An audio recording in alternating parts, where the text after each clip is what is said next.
दिल्ली के मुंडका में इस समय मौजूद हैं, जहां हमारे पीछे आपको वो 3 मंजिला बिल्डिंग के अवशेष ही केवल दिखेंगे, क्योंकि बीती रात जो आग यहां पर लगी थी, जो आग की लपटें यहां पर ऊंची ऊंची उठी थी, उसने न जाने कितनी जिंदगियों को लील लिया। हम इसीलिए ऐसा कह रहे हैं क्योंकि 27 बरामद तो हुए हैं, लेकिन उसके बाद भी तलाश जारी है।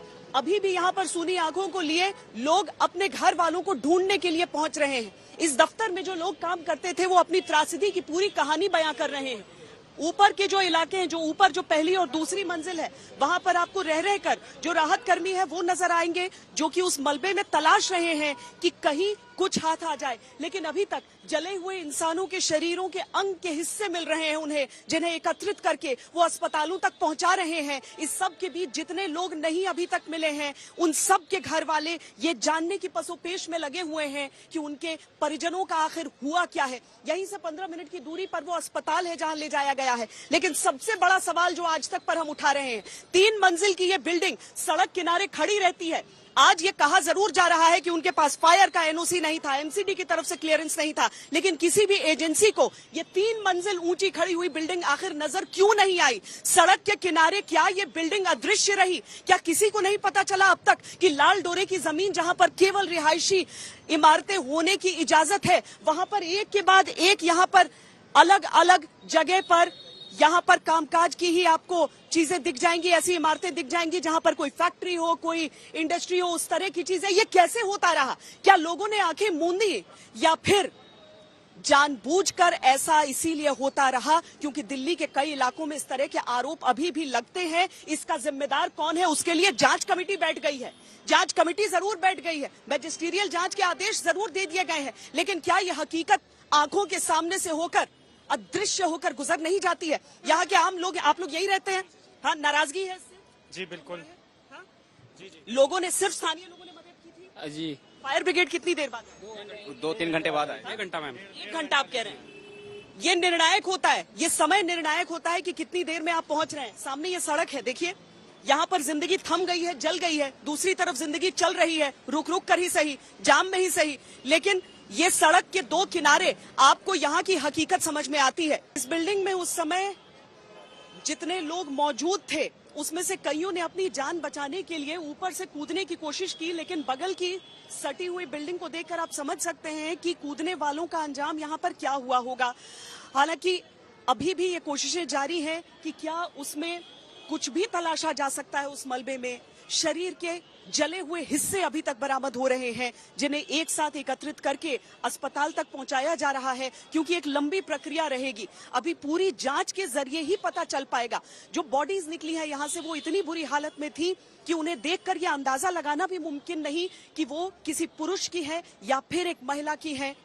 अभी परिवार वालों के लिए एक लंबा इंतजार रहने वाला है। कैमरा पर्सन सैयद मोहसिन के साथ श्वेता सिंह, मुंडका, दिल्ली आज तक। ऐश्वर्या, ये बताइए कि राजनेताओं का दौरा तो चलता जा रहा है, यहाँ पर दौरों का दौर चलता जा रहा है।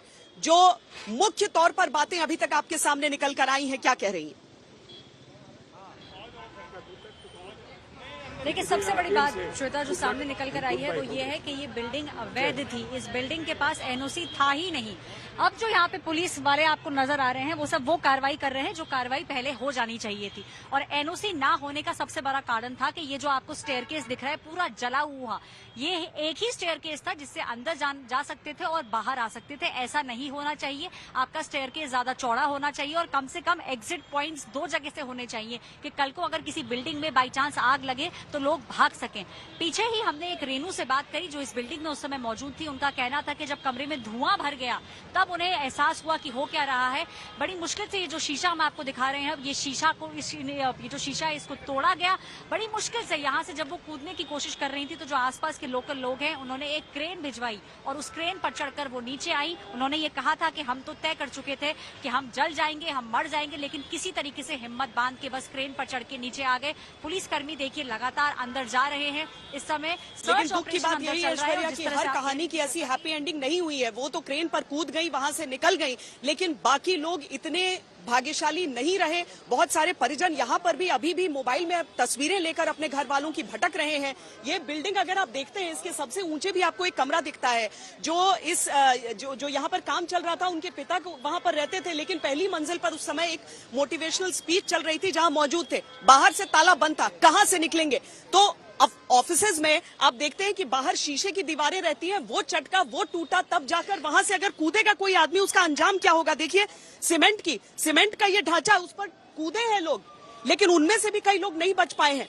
ये बहुत कम लोग रहे हैं जो बच पाए यहां से। मल्लिका, एक तरफ हिरासत में लिया जा रहा है लोगों को कि चलिए एनओसी नहीं ली, पर जिसने ये तय ही नहीं किया कि एनओसी दी जानी चाहिए, उनका क्या होगा? क्या जिम्मेदारी केवल यही तक तय होगी कि उन लोगों को आपने पकड़ लिया और कार्रवाई खत्म? श्वेता, यही विडंबना है कि मुंडका अग्निकांड में एक इतनी बड़ी इमारत और कई जिंदगियां खाक हो गई, लेकिन इस हादसे की कहानी भी पहले हुए तमाम हादसों की तरह सरकारी फाइलों में बस धूल फेंकती हुई नजर आएंगी। आपने शुरुआत में एक बहुत अहम बात बोली कि क्या ये इतनी बड़ी इमारत सड़क पर सामने क्या इतने सालों तक अदृश्य रही? कई सालों से इस इमारत में काम चल रहा है, फैक्ट्री का काम चल रहा है। 300 के करीब लोग इस वक्त मौजूद थे जब ये हादसा हुआ था, और इतनी दर्दनाक मौत हुई है कि शब्दों में बयान नहीं किया जा सकता। मैं सूजे से कहूंगी कि इस जानलेवा इमारत की तस्वीरें दर्शकों को दिखाए, क्योंकि यही वो इमारत है जिसने ना जाने कितने परिवारों से उनके अपने छीन लिए। लोग यहाँ पर दर दर भटक रहे हैं। श्वेता, हम भी यहाँ पर सुबह से मौजूद हैं और लोग अपने परिजनों की, अपने अपनों की तस्वीरें लेकर हाथ में पूछ रहे हैं कि कहाँ है हमारे अपने, क्योंकि कोई सुराग मिलना बहुत मुश्किल है। और सबसे बड़ी चुनौती राहत के काम में श्वेता इसलिए भी आ रही है क्योंकि इस फैक्ट्री में सीसीटीवी कैमरास तैयार किए जाते थे, आरओ तैयार किए जाते थे, बहुत ज्यादा प्लास्टिक का इस्तेमाल होता था, बहुत ज्यादा मात्रा में प्लास्टिक फैक्ट्री में मौजूद था। जब ये अग्निकांड हुआ, जिसकी वजह से इसने विकराल रूप ले लिया और 7 जिंदगियां खाक हो गईं, और इस वजह से जो अब टीम फोरेंसिक्स के अंदर मौजूद है, वाकई मल्लिका, इसमें सारी चीजें दिखती भी हैं। तेजश्री पुरंदरे इस समय उस अस्पताल से हमारे साथ मौजूद हैं जहां पर लोगों को यहां से निकालकर ले जाया गया था। तेजश्री, एक तो ये अपडेट कर दीजिए कि क्या सरकार ने अभी तक आधिकारिक आंकड़े जो जारी किए हैं उसमें कोई परिवर्तन है, और दूसरा ये कि कई जो परिवार वाले हैं जो वहां से भटकते हुए यहाँ पर आ जा रहे हैं, वो कह रहे हैं कि अस्पताल के भीतर से भी जानकारी मिल नहीं रही है। क्या स्थिति है? जी बिल्कुल, देखिए आधिकारिक तौर पर आंकड़ों की यदि हम बात करें तो जो मृतक की संख्या है वो 27 बताई जा रही है। और जैसा कि दिल्ली फायर सर्विस के चीफ अतुल गर्ग ने हमारे साथ एक्सक्लूसिव बातचीत में ये बताया कि ये आंकड़ा आगे और भी बढ़ सकता है, हो सकता है ये आंकड़ा 30 और 31 तक पहुंच जाए। और जहां तक मिसिंग आंकड़ों की यदि हम बात करें, जो लोग लापता है, उनकी ऑफिशियल संख्या फिलहाल 31 पहुंच चुकी है। और साथ ही साथ जो डेड बॉडीज की शिनाख्त हुई है, जो 27 डेड बॉडीज है, उनमें से अभी तक 6 लोगों की शिनाख्त की जा चुकी है। यानी कि डेड बॉडीज जब यहाँ पर जो सीनियर ऑफिशियल्स आए थे, उनका कहना था कि डेड बॉडीज इतनी बुरी तरह से झुलस चुकी थी कि हम आइडेंटिफाई नहीं कर पा रहे थे कि ये मेल है या फिर फीमेल डेड बॉडीज है। और यहाँ पर लगातार परिजन जो है अपने लोगों का अपने इंतजार कर रहे हैं, उनके आंखों में सिर्फ और सिर्फ इंतजार है, और केवल इसी बात का इंतजार है उन्हें कि कब वो एक फोन आएगा और कहेंगे कि हाँ हम ठीक है। हालांकि अभी यहाँ पर स्थितियां बेहद नाजुक है। आप सोचिए 12 से 15 घंटे का समय हो गया है, फिर भी उन्हें अपने परिवार के लोगों के बारे में किसी तरह की कोई जानकारी नहीं मिल पाई है। क्या नाम है आपका? मीरा। कौन था आपका यहाँ पर? यहाँ मेरी बहन का लड़का था। कुछ जानकारी मिल पाई अभी तक? नहीं मिली। आखिरी बार क्या बात हुई? बात कुछ नहीं हुई उससे। बात नहीं। कितने समय से काम करते थे वो यहाँ? 2 साल से। 2 साल से। कहाँ के रहने वाले हैं? बुलंदशहर। पुलिस प्रशासन, अस्पताल की तरफ से कुछ मदद मिली, कुछ कहा गया? कुछ नहीं मिला। अभी आप लोग कितने समय से इंतजार कर रहे हैं? हम तो तेजश्री, पूरी यही रात रहे सूरत, हैं। वाकई हर जगह से यही कहानी सामने आ रही है। 29 लोग अभी भी लापता बताए जा रहे हैं। लापता यानी कि जिनके बारे में अभी कोई जानकारी हासिल नहीं है, जो यहाँ पर मौजूद थे 29 लोग, और इसमें बड़ी संख्या महिलाओं की भी है।